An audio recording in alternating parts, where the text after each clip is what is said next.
Next हमारे पास topic आता है भाई सॉल्यूशन, यानी कि जब एल्कली मेटल को अमोनिया के अंदर डाला जाता है।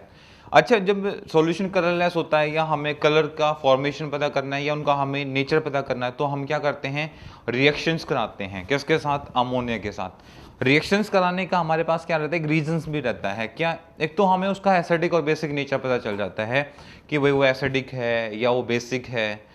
दूसरा, जब हम रिएक्ट कराते हैं तो उसमें से कुछ आयंस रिलीज होते हैं और वो आयंस हमें उसका एसिडिक और बेसिक करेक्टर भी हमें वहां पे क्या करती हैं, शो करती हैं। ठीक है, तो वही चीज हम यहाँ पे डिस्कस करने वाले हैं।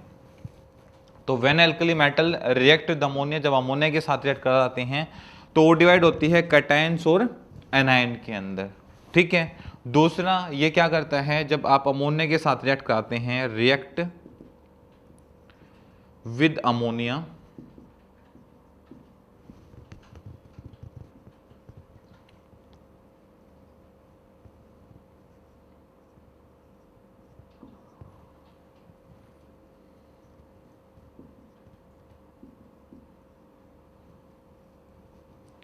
अमोनिया क्या करता है, रिएक्ट विद अमोनिया, जब आप अमोनिया के साथ रिएक्ट कराते हैं, ions will be released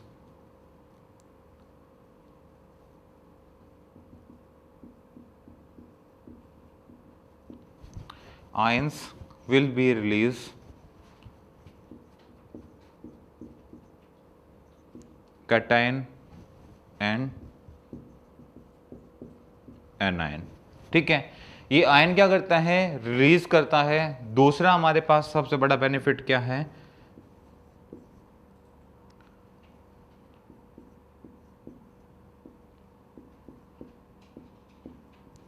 colourless solution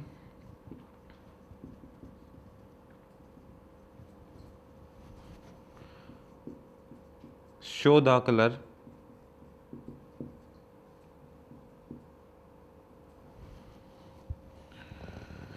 हाँ, colourless solution show the, sorry colour आएगा भाई यहाँ, सॉल्यूशन नहीं,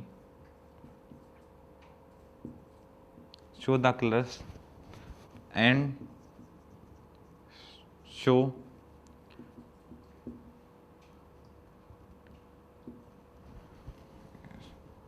acid and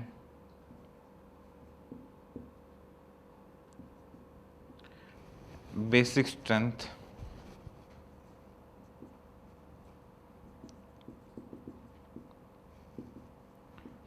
in the solution,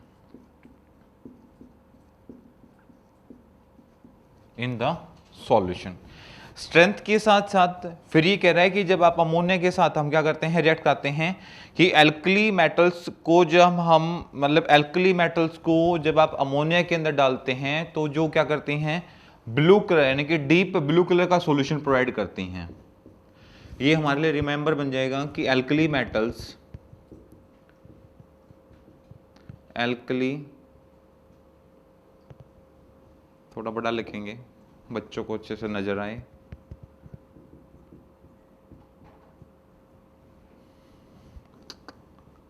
alkali metals react with ammonia,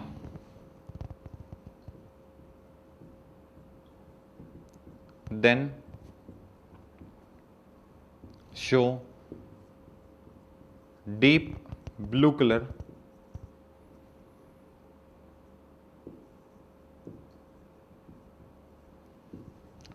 अब देखो भाई, एल्कली मेटल्स हैं, मैंने आपको अभी बताया, ये जरूरी नहीं कि ये चीज यहाँ पे शो करती हैं। नॉर्मली बेसिकली जैसे नोबल गैस हैं या जैसे कई बार सॉल्यूशन कैसा होता है, ड्राई सॉल्यूशन जितने भी होते हैं वो बेसिकली मान लो जिनका कलरलेस होते हैं, वाइट सॉल्यूशन होता है। अब उनका नेचर पता नहीं चल रहा है कि नेचर में कैसे यार एसिडिक है, बेसिक है, यानी कि बेसिकली जो अमोनिया के साथ रिएक्ट कराते हैं तो कलरलेस सॉल्यूशंस को सबसे ज़्यादा हम रिएक्ट कराते हैं। अब उसमें क्या होगा कि कुछ आयंस वहां से रिलीज हो जाती हैं। देखो जो सॉल्यूशन बनता है वो तो दो तरीके का बनेगा, कैटायन और एनायन वाला। जैसे ही आयन उसके रिलीज करेंगे तो उसके बाद कलर शो करेंगे। अब देखो एल्कली मेटल्स की बात की, एल्कली मेटल्स अब एग्जाम्पल में लेना चाहो तो एग्जाम्पल है ये हमारे लिए सबसे बड़ा, और एग्जाम्पल के बेस पे हमें डिस्कस नहीं करना तो हमारे लिए सबसे बड़ा क्या है, ये कॉन्सेप्ट है जो कि हमें स्टडी भी यही करना है। अब इसमें हमने स्टडी क्या किया कि एल्कली मेटल्स को आप जब रिएक्ट करेंगे अमोनिया के साथ, या जब अमोनिया में आप उनको डीप करेंगे तो जो वहां पे कलर आएगा कैसा आएगा, ब्लू कलर आएगा। अब ब्लू कलर किसको रिप्रेजेंट कर रहा है कि भाई बेसिक, ये नेचर में क्या होंगे, यानी कि जब किसी के साथ रिएक्ट करेंगे तो नेचर में कैसे होंगे, ये बेसिक होंगे। आपको पता है लिटमस भी ये क्या करता है, कलर शो करता है। तो ये जो कलरलेस सॉल्यूशन है उसके अंदर कलर शो करता है, और कलर के बेस पे उसका नेचर डिफाइन करता है कि वो नेचर में एसिडिक है या वो नेचर में बेसिक है। तो एल्कली मेटल्स का इन्होंने क्या किया, यहाँ पे नेचर शो करने की कोशिश की है। नेक्स्ट पॉइंट जो हम यहाँ पे डिस्कस करेंगे कि जो नेचर होगा, कंसंट्रेशन यहाँ पे क्या कर जाएगी, इंक्रीज कर जाएगी, चेंज यहाँ पे क्या होगा, कंडक्टिविटी डिक्रीज कर जाएगी। ठीक है, जब नेचर्स में क्या करेगा भाई, यहाँ पे इंक्रीज करेंगी तो आपकी कंडक्टिविटी, कंडक्टिविटी मतलब क्या होता है, अब कोई कंडक्ट कब करेगा वो भी हम डिस्कस करेंगे। ठीक है, नेचर्स में जब रिएक्टिविटी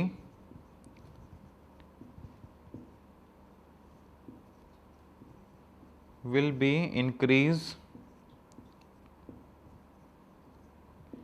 and conduct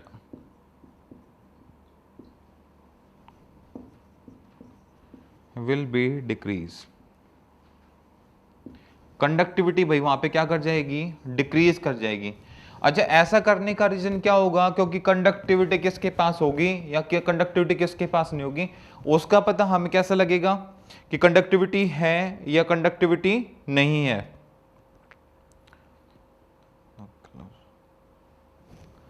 ठीक है, बताओ कैसे पता लगेगा, रिएक्टिविटी, ये आप डिप सॉल्यूशन कर रहे हैं तो कंसंट्रेशन ऑफ द कलर की क्या होगी, इंक्रीज होगी।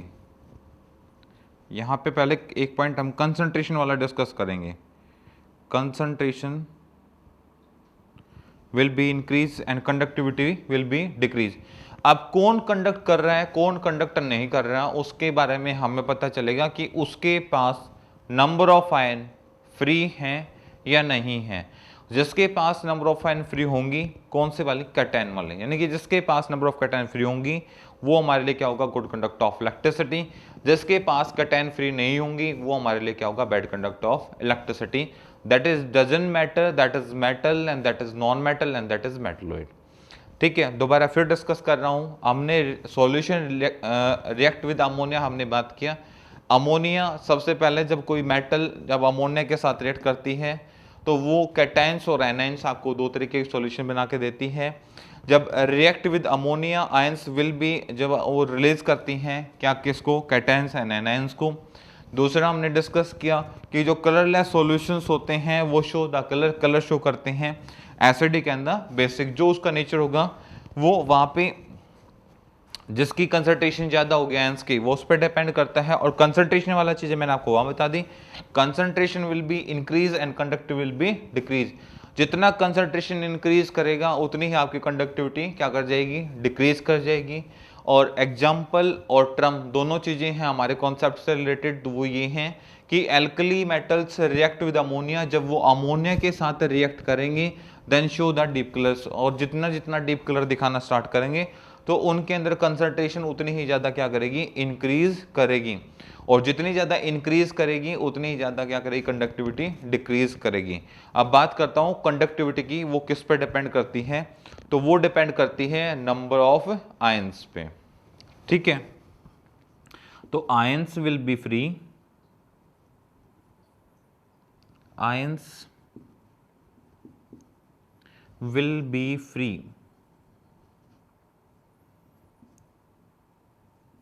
then show the conductivity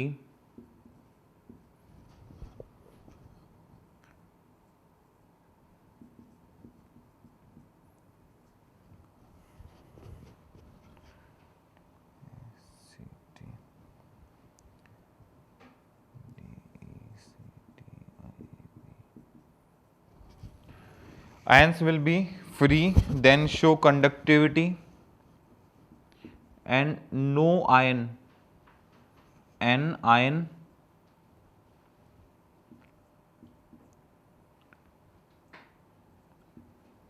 are balanced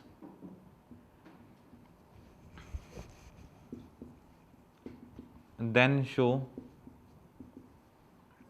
bad conductor of electricity, bad conductor of electricity. मतलब अब हमें ये नहीं कहने की जरूरत है कि metal are the good conductor of electricity, सबसे बड़ी बात है। हम नहीं कहेंगे किसी के बारे में कि भाई metal are the good conductor of electricity, non metal are the bad conductor of electricity, नहीं जरूरत है। हमें सिर्फ क्या देखना है, between the bond formation, conductivity को देखने के लिए कि कौन गुड कंडक्टर है कौन बैड कंडक्टर है, वहां पे हम क्या देखेंगे, बॉन्ड फॉर्मेशन से भी हम क्या कर सकते हैं, बता सकते हैं कि that is good conductor and that is bad conductor. ठीक है, हम कंडक्टिविटी देखेंगे, कंडक्टिविटी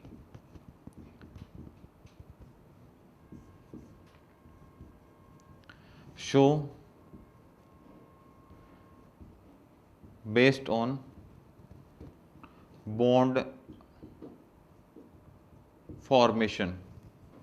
ठीक है, कैसे, जैसे ionic are the good conductor of ionic, bad conductor of electricity. ठीक है, but in the molten state that is the good conductor of electricity, and covalent compound are the bad conductor of electricity, क्योंकि उस condition पे उसके पास कोई भी ion free नहीं होती। और आयनिक कंपाउंड के अंदर भी कोई भी आयन फ्री नहीं होती, बट देन जब वो मोल्टन स्टेट में जाती हैं तो नंबर ऑफ आयन फ्री हो जाते हैं, तो कंडक्टिविटी। ठीक है भाई, पहले नोट डाउन कीजिए, फिर उसके आगे कंटिन्यू करते हैं क्लास को। नेक्स्ट भी जो हम इसके अंदर जो हमारे टॉपिक रहता है, conductivity show based on the formation, यानी कि फॉर्मेशन पे बोला था। और फॉर्मेशन बेसिकली जो हम डिस्कस करते हैं वो दो तरीके की पाते हैं हमारे पास, जो आयनिक कंपाउंड के अंदर एल्कली मतलब एल्कलीन मेटल्स के प्रेजेंस में देखने को मिलेगी। तो वो बात कर लेते हैं, बॉन्ड फॉर्मेशन जो हम यहाँ पे डिस्कस करने वाले हैं वो दो तरीके से डिस्कस करने वाले हैं, एक आयनिक और दूसरा कोवलेंट। ठीक है, अब इसमें डिस्कस क्या करने वाला हूं मैं, ये डिस्कस करने वाला हूं कि एक कॉमन प्रॉपर्टी ये है कि both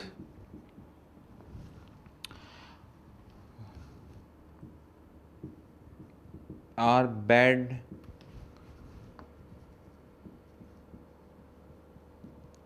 conductor of electricity।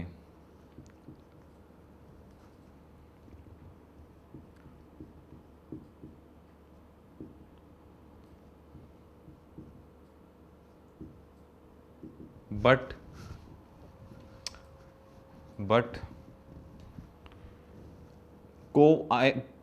Covalent तो बैड ही रहेंगे भाई, उनका तो कुछ होना नहीं है, बट आयनिक कंपाउंड की जरूर है, but ionic compound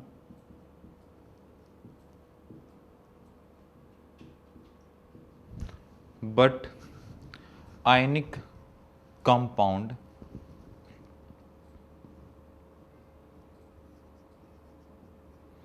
good conductor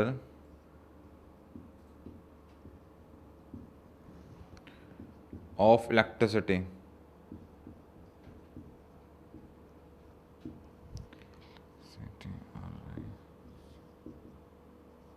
electricity on molten state या in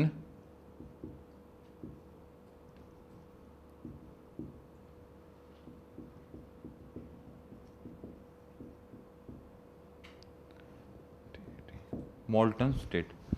कि जो इलेक्ट्रिसिटी है वो आयनिक कंपाउंड यानी कि गुड कंडक्टिविटी होती है। देखो भाई, यहाँ पे मैंने आपको बता दिया कि ये सारी चीज़ें डिपेंड करेंगी वो नंबर ऑफ आयन पे, यानी कि नंबर ऑफ आयन फ्री होंगी देन ऐसा करेंगी, नंबर ऑफ आयन फ्री नहीं होंगी तो ऐसा भी नहीं होगा। ठीक है, दोबारा से, कंडक्टिविटी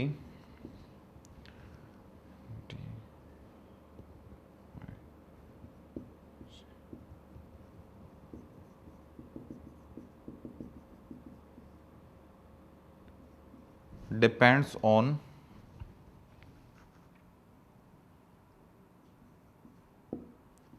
number of ions। ठीक है, ions will be free,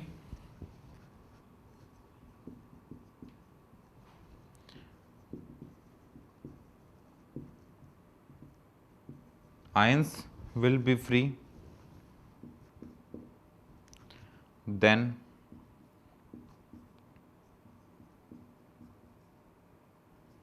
show the conductivity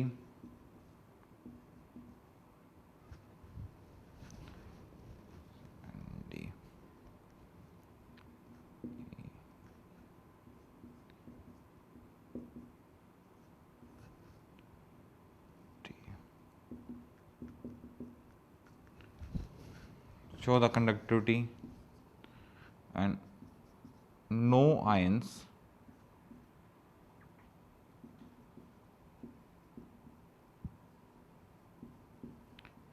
will be free, then show the bad conductor of electricity, bad conductor of electricity. भाई देखो, आयंस जिसके पास होंगी वो गुड कंडक्टर ऑफ इलेक्ट्रिसिटी होगा, आयन जिसके पास नहीं होंगी वो बैड कंडक्टर ऑफ इलेक्ट्रिसिटी होगा, ये तो कंफर्म है। इसलिए ionic compound and covalent compound both are, दोनों के दोनों नेचर में बैड कंडक्टर ऑफ इलेक्ट्रिसिटी होते हैं। अब बात रही आयनिक कंपाउंड की। आयनिक कंपाउंड के अंदर एक केस आता है स्पेशली मोल्टन स्टेट वाला। अब मोल्टन स्टेट में क्या होते हैं कि मोल्टन स्टेट में ionic compound that show good conductor of electricity. क्यों गुड कंडक्टर बन जाते हैं, क्यों बन जाते हैं good conductor of electricity in the molten state? अब इसी में ऐसा क्यों हुआ? क्योंकि बिकॉज वहां पे number of ion will be free, वहां पे नंबर ऑफ आयन क्या हो जाती हैं, फ्री हो जाती हैं। Because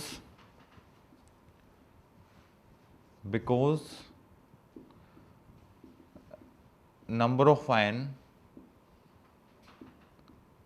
will be free,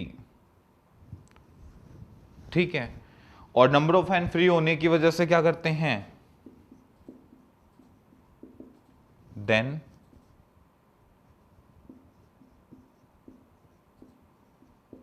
show the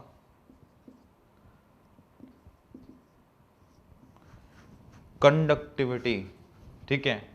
spelling check कर लेंगे भाई, कंडक्टिविटी गलत लिखा हुआ है, ठीक है। Show the conductivity, second thing, ठीक है। ये सब होगा और जब वो वहाँ पे कंडक्टिविटी शो करेंगे तो ये कंडक्टिविटी अच्छी होगी, यानी कि इंक्रीज करेगी और डिक्रीज करेगी, वो डिपेंड करता है कंसंट्रेशन ऑफ सॉल्यूशन पे। अब इसके बाद हम पहले मैं आप लोगों को वही बताने वाला हूँ, कंसंट्रेशन ऑफ सॉल्यूशन। पहले इसको राइट डाउन कीजिए।